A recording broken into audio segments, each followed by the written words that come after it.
So you've got Chick-fil-A, right? An absolute giant in the US fast food scene. But the real question is, can they conquer the notoriously difficult Asian market?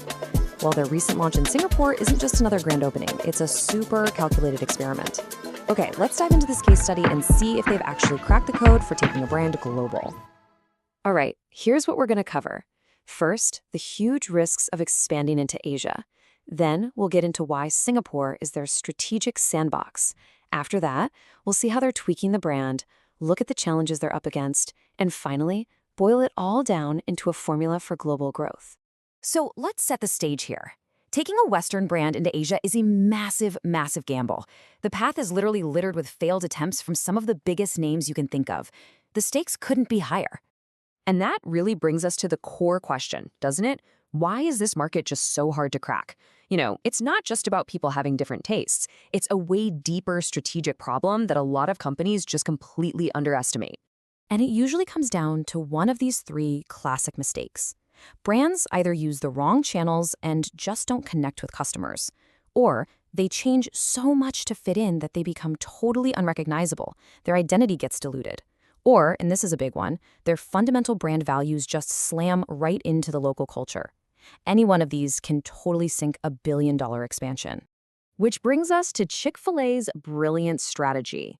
Instead of some massive, risky rollout across the entire continent, they have decided to treat Singapore as a controlled testing ground, what we're calling a strategic sandbox. So what is a strategic sandbox? It's basically a way to test everything. Your menu, your prices, your operations, your marketing, all in a real-world but contained environment. The whole point is to gather data and de-risk that huge investment you're planning for the rest of the region. It's smart. And you can see just how deliberate they were about this. This was no rush to the finish line. They kicked things off with a pop-up test a full year and a half before opening, just to get feedback. They actually waited for market data to show a rise in fast food sales. And only then did they launch their first official store. Now, here's something really interesting. During that pop-up, they also raised 30,000 Singapore dollars for a local charity. This was not just some marketing stunt. It was about building genuine community goodwill from the absolute get-go. They were showing people, hey, we're here to be part of the community, not just to make money. They brought that same intensity to finding their leadership too. For the single owner-operator job at their first location, they got over 700 applicants. That just shows you how laser-focused they were on finding the absolute perfect local leader to make sure their high standards were met from day one. And this number? Well, this shows you how serious they are. This isn't some small test run. They've put $75 million on the table for a 10-year commitment, just for the sandbox. This tells everyone they're not just dipping their toes in the water, they're building a fortress to test their entire model before they even think about the next step. Okay, so they've de-risked their entry. Smart. But how are they actually changing the brand for local tastes without, losing what makes them Chick-fil-A? Let's get into their adaptation playbook. Their menu strategy is just a masterclass in minimalist adaptation. They kept their iconic hero items, the chicken sandwich and those waffle fries, to keep that global consistency, but they added one very specific, very targeted tweak, a spicy chili sauce you can only get in Singapore. It's the perfect way to appeal to local tastes without diluting the brand. And they did the exact same thing with the store's design. It's this awesome visual fusion. You've got murals with the famous merlion and otters mixed right in with their waffle fries. They even had local artists design a community table. It creates this immediate sense of connection for anyone who walks in.